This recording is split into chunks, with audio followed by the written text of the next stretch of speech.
जय जोहार, जय छत्तीसगढ़। संगवारी हो, मैं आपके सागर शाहू और स्वागत है संगवारी हो हमारे यूट्यूब चैनल एस के ब्रदर सीजी के एक नए एपिसोड में। तो संगवारी हो, मैं अभी हूँ संगवारी हो स्टेट स्कूल राजनांदगांव में, और यहाँ जो है संगवारी हो बहुत बढ़िया कार्यक्रम चलते है, जिसमें हमारे सुरेंद्र दुबे जी आते। अपन अगर नहीं जानते हो संगवारी हो तो यूट्यूब में एक बार सर्च जरूर मारना, सुरेंद्र दुबे जी करके, जो हमारे छत्तीसगढ़ के रायपुर के रवैया है और बहुत ही बढ़िया हास्य कलाकार है संगवारी हो। तो ओला दिखाए बार मैं स्टेट स्कूल हाई स्कूल में आया हूँ, और संगवारी हो आप मन हर जन्म तो यहाँ राजनांदगांव में आके देख नहीं सको ये कार्यक्रम ला, तो आप मन मैं घर बैठे दिखाऊँ आज ये कार्यक्रम में। तो वीडियो में आप मन आखिर तक बने रहो संगवारी हो। तो चलो संगवारी हो, आज की एपिसोड शुरू करते हैं। संगवारी हो अभी जो है कार्यक्रम चालू नहीं है, बस थोड़ा देर में चालू होने वाला है। तो आप मतलब यहाँ के नज़ारा दिखाता हूँ, कतका ज़्यादा भीड़ हो गई अभी से। ये साइड में देखो संगवारी हो, पूरा खचा खच पूरा भरे है ना, और पीछे देख लो आप मन नज़ारा। और ये है हमारे भाई मन है स्काई फ्लाई ब्लॉग के संगवारी हो, हमारे ब्लॉगर भाई मन है। लाइक और शेयर और सब्सक्राइब सब लोग करना है संगवारी हो तुम लोग। ये सही नज़ारा देखो है नी। तो चलो संगवारी हो देखो, आप मन नहीं यहाँ हो फिर भी एकदम लाइव देख ले यहाँ का नज़ारा। तो एक कारण कहते हो संगवारी हो, जब भी आप मन ऐसा वीडियो देखे के रहते तो हमारा अपना चैनल सब्सक्राइब कर ले। आप मन सीधा लाइव दिखाया करूँ जी में है, ठीक है। तो बस जैसे ही संगवारी हो चालू हो ही, और बाद में आप मन दिखाता हूँ वीडियो। अभी थोड़ी देर पश्चात रंग जमाएंगे ऐसे कविगण, राष्ट्रीय और अंतर्राष्ट्रीय स्तर के कविगण आज इस मंच पर, युवा वेलफेयर फाउंडेशन के इस मंच पर उपस्थित हो चुके हैं। और बस थोड़ा सा इंतजार, हमारे अतिथि, कार्यक्रम के अतिथि भी पहुंचने वाले हैं, और उसके बाद सीधे हम कार्यक्रम से जुड़ेंगे। श्रीमती गीता घासी साहू जी,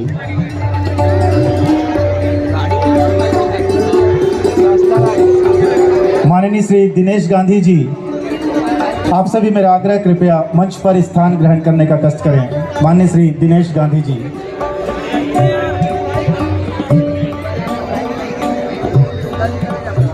रमन सिंह जी, जिनका इस मंच के माध्यम से आज जन्म उत्सव भी मनाया जाएगा, जन्मदिन मनाया जाएगा। हम सबके लाडले विधायक, पूर्व मुख्यमंत्री माननीय डॉक्टर रमन सिंह जी।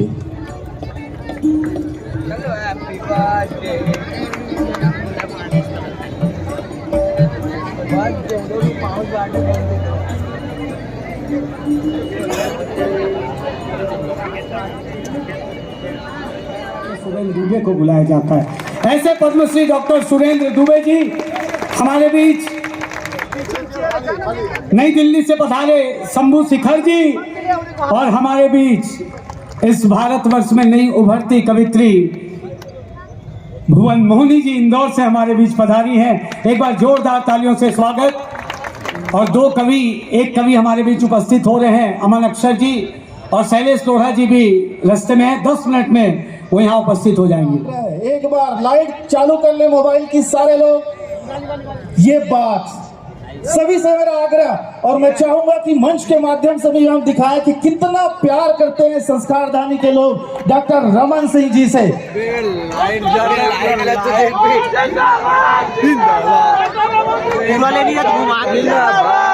और ये जन्मदिन आप लोगों का प्यार दिख रहा है पूरे यहाँ से, कि हम कितना प्यार करते हैं अपने विधायक को, अपने पूर्व मुख्यमंत्री जी माननीय डॉक्टर रमन सिंह जी को।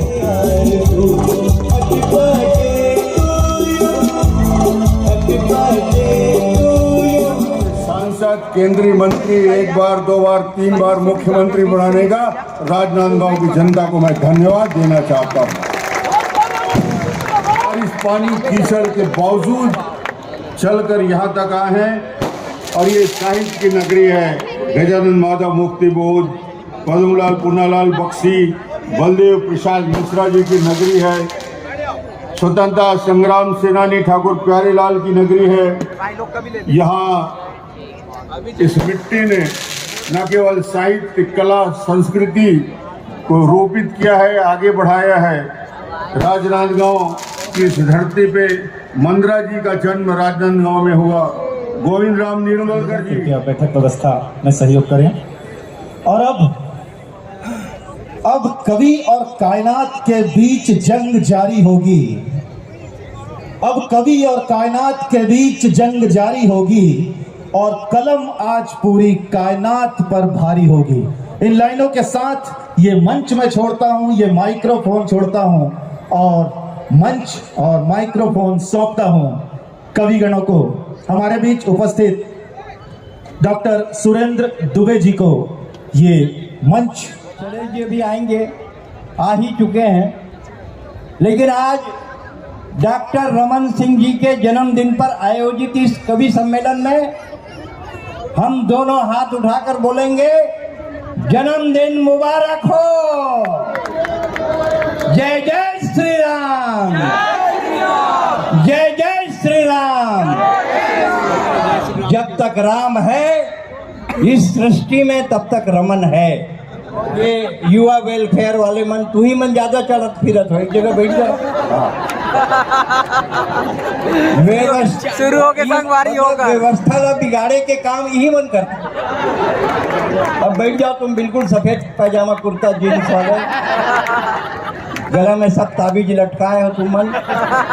तुम्हारा स्वागत है। श्लोक की तरह, मानस की चौपाई की तरह, कुरान की आयतों की तरह और वेदों की ऋचाओं की तरह पवित्र है, ऐसी कवित्री का नाम होता है भुवन मोहिनी, जो हमारे बीच इंदौर से आई है। हद का कम नहीं, पहली बार आए हैं। मुंह दिखौनी के ताली थोड़ा ज्यादा बजाओ, कम से कम मुंह दिखौनी के ठीक ठाक बजाओ। ओकर बाजू में झब्बू बाल वाले कवि बैठे हैं, भगवान के समय दुरिया बैठे हैं, ओकर बाल में मरे जियो जुआ, मरे जियो लीक, प्रत्येक बड़े बड़े बाल है। तो तरियम नहाते ना, अभी रानी सागर में आज कूद रही नहाए पर लोगों ने लेडीज समझत रही, लेकिन नहीं, बाल भर बड़े फिजियोलॉजिकल यह आदमी है, पुरुष है, जिसका नाम है शंभू सिंह, सॉरी शंभू शिखर। एक बार जोरदार तालियां बजाएं। कलर में इसी लगता है कि हम दोनों भाई हैं, कुंभ के मेला में बिखरे हैं।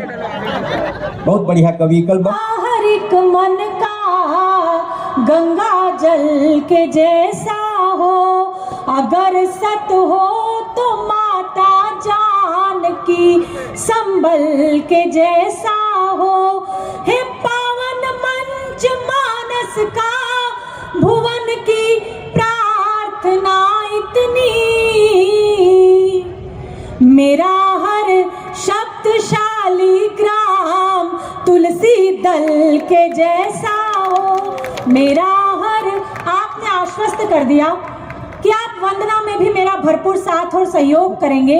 आइए उस माँ की वंदना करते हैं। निश्चित रूप से आप एक आनंद में हैं, आपका ये आनंद पूरी रात ये कवि सम्मेलन बरसाएगा, लेकिन पहले उस माँ की स्तुति करते हैं। उस माँ यानी मंदा मुर्दा जल्दी आते, बुरा लगा थे शैलेश लोढ़ा आने वाला है ना, बुला लो उसको, फिर निपटाई दो। हाँ, एक को तो बैठाओ उसको। हमारे हिंदुस्तान नहीं, उन तमाम देशों में जहाँ हिंदी बोली और समझी जाती है, वहाँ कविता को छोटे पर्दे के रूप में स्थापित करने वाले यशस्वी रचनाकार, लोकप्रिय प्रिय छोटे भाई शैलेश लोढ़ा। आसमान तक तालियां दे भाई शैलेश लोढ़ा।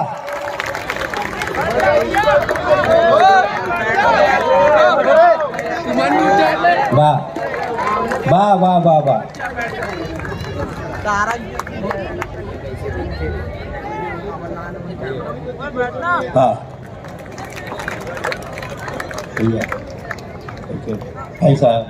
भाई साहब बधाई हो।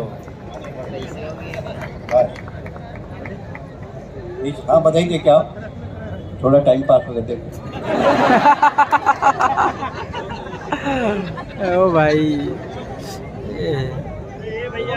हिंदी काव्य मंच को गर्व होता है जब शैलेश लोढ़ा मंच पर होते हैं। हिंदी कविता को उन तमाम देशों में जहां हिंदी बोली और समझी जाती है, जिस स्टार पोएट ने पहुंचाया, उसका नाम होता है शैलेश लोढ़ा।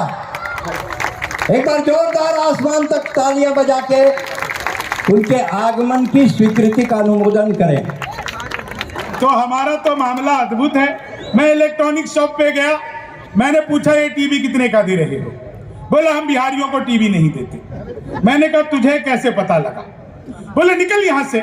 अगले दिन में सूट बूट हैट नकली मूछें। मैंने कहा ये टीवी कितने का दे रहे हो? बोला तुझे कल भी मना किया था। अगले दिन में बुर्का ओढ़ के चला गया। मैंने कहा भैया ये टीवी कितने का दे रहे हो? बोला भाई साहब आपको 2 दिन से मना कर रहा हूं, हम बिहारियों को टीवी नहीं देते। मैंने कहा ठीक है मत दे, लेकिन यह बता तुझे पता कैसे लगता है मैं बिहारी हूं? तो उसने जो जवाब दिया आप लोगों तक पहुंच जाए तो एक एक व्यक्ति का आशीर्वाद चाहूंगा। मैंने कहा मत दे, लेकिन यह बता तुझे पता कैसे लगा मैं बिहारी हूं? बोला बेटा जिसे तू टीवी कह रहा है वो माइक्रोवेव है। ये माइक्रोवेव को टीवी बताने का कॉन्फिडेंस जो बिहार लेके आया। दुनिया में सबसे ज्यादा ईमानदार नेता अगर कहीं के होते हैं तो हमारे बिहार के आदरणीय लालू प्रसाद यादव। जिस जेल का उद्घाटन किया खुद उसमें बंद रहे। ये होती है उद्घाटन की जिम्मेदारी। शंभू जी ने बहुत श्रेष्ठ नींव रखी और दुबे जी को तो मैं जनता की प्रतिक्रिया देखता रहता हूँ क्या है, क्योंकि उनकी भाषा पूरी समझ में आती नहीं है, छत्तीसगढ़ी हमको आती नहीं है। लेकिन ये सच लगता है कि ये ब्लैक डायमंड अभी जिंदा है। अच्छा डायमंड नहीं टाइगर है। डायमंड भी है, टाइगर इन्होंने भी है। टाइगर इसलिए नहीं कहा, अगर टाइगर ने सुन लिया कि इसको टाइगर कहा जा रहा है तो कोई नहीं। मैं देखिए एक नई कविता सुनाना चाहता हूँ। मेरा मोह है शैलेश मुझे बहुत दिनों बाद मिला है, मेरा छोटा भाई है। हम सब शैलेश जी को सुनेंगे, वो हमारा सेलिब्रिटी है। मैं वो कहानी सुनाता हूँ। क्या है हमारे भरोसे, क्या है हमारी निष्ठा, क्या है हमारी परंपरा, क्या है हमारे विश्वास।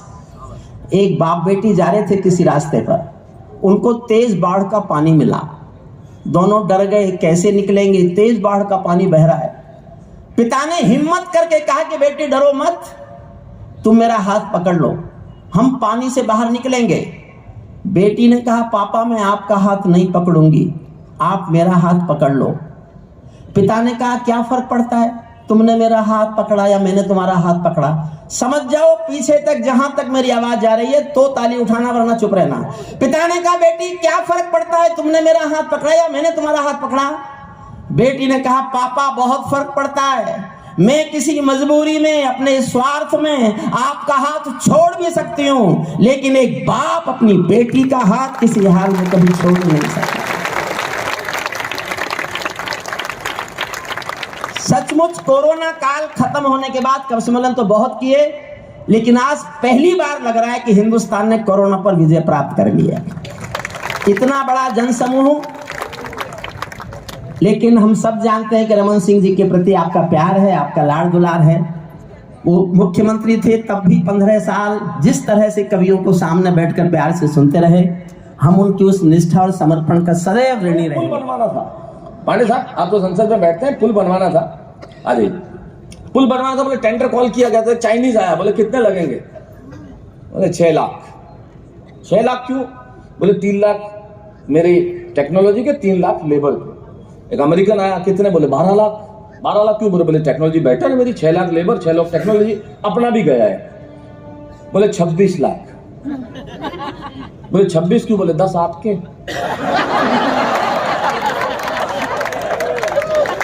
10 मेरे और 6 में तो चाइनीज बढ़ा ही देगा, आपने को क्या दिक्कत है। ओह भाई, ये अपना काम, हम फंस जाए, रात पैदा नहीं हुए, हमें कोई फंसा ही नहीं सकता, हम चीज ही अलग है।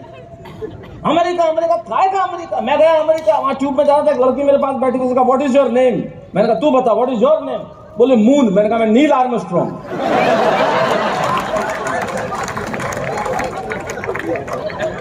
हम तो फतेह करने वाले लोग हैं। जो हमारा, आप देखो ये हमारा कमाल, मुझे नहीं मालूम कितना समझ में आएगा, लेकिन हमारा कमाल देखो सिंह साहब, हम फंस ही नहीं सकते थे। मैं एक बार ट्रेन में आ रहा था, बहुत साल पहले की बात है, बैंगलोर से बम्बई, ऊपर लेटा हुआ था, नीचे 2 साहब बैठे हुए चाचा भतीजा, आपस में ऐसी बातें कर रहे कि मेरे कान खड़े हो गए। हाँ तो वही तो बेटा सब याद करके आया है तू। तेरा नाम क्या है बच्चे, सम्यक बोथरा, अरे वाह क्या बात है सम्यक, हाँ बहुत अच्छा। अरे हाथ और खड़े, चुनाव लड़ना है तेरे को।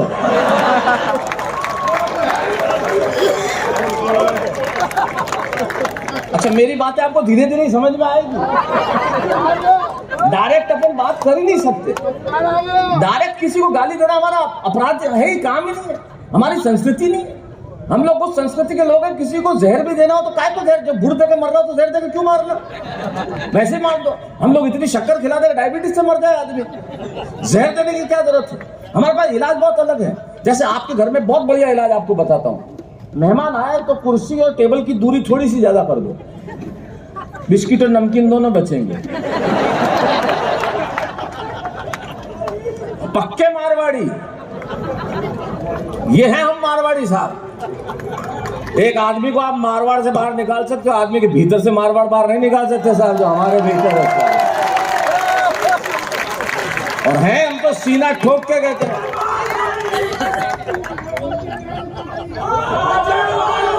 वाह भैया वाह, तुम तो नेतागिरी पे होता है।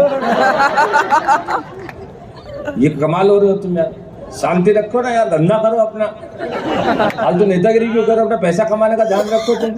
जो तुम्हारा भाई गजब, ये हमारा तरीका, ये इनडायरेक्ट काम करने का तरीका। हम डायरेक्टली कुछ करते ही नहीं। एक डॉक्टर को हमने रात को फोन किया 2 बजे, मेरे पिताजी ने बोले क्या फीस लेते हो, बोले घर पे आता हूं तो 500 रुपए, क्लिनिक में मिलता हूं तो 50 रुपए। बोले पहुंचो क्लिनिक पे, आ रहा हूं।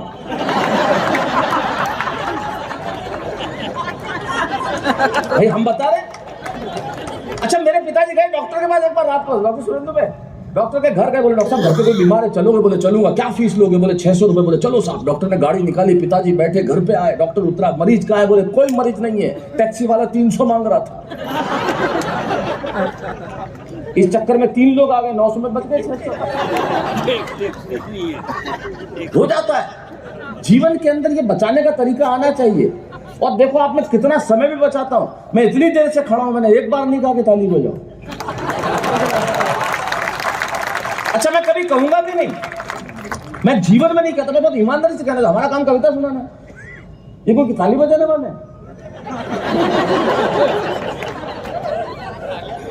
और बार बार कहने की क्या है, ताली बजाओ ताली बजाओ, समर्थन कम है ना, ये कम है। तुम्हारा काम है तुम सुनाओ यार, तुम्हारे बाप का राज चल रहा है, ताली बजाओ। माल ओरिजिनल होगा, अपने आप बिक जाएगा, बार बार कहने की क्या जरूरत है, ताली बजाओ। मस्त रहो तुम तो यार, खुश रहना चाहिए जीवन के अंदर। बस ये जीवन में आनंद आना चाहिए, हंसी आदमी की होनी चाहिए, मुंह फाड़ के ऐसी पास वाला झाँक के देख ले सुबह नाश्ते में क्या खाया था, बनियान फाड़ हंसी होनी चाहिए आदमी। हाँ हंसी हो तो ऐसी हो, वरना काहे की हंसी हो, लेकिन इनकी आदत खराब है। ये शंभू शिखर की शादी हुई, हाँ इसकी भी हुई, शादी हुई तो पहली है इस तक की, देखो इस तक की हुई, सोचो भाई साहब। खैर इन्होंने तो देश हित में नहीं की, अच्छा हुआ देश हित में नहीं की, अच्छा ही बात है, देश बना, ये कोई देश गाने वाला भी तो चाहिए। शंभू शिखर का विवाह हुआ, पहली रात को बीवी का घूंघट उठा और प्रेम की 3-4 कविताएं सुनाई। वो थोड़ा शर्मा ही, बोले शर्मा मत, ताली बजा।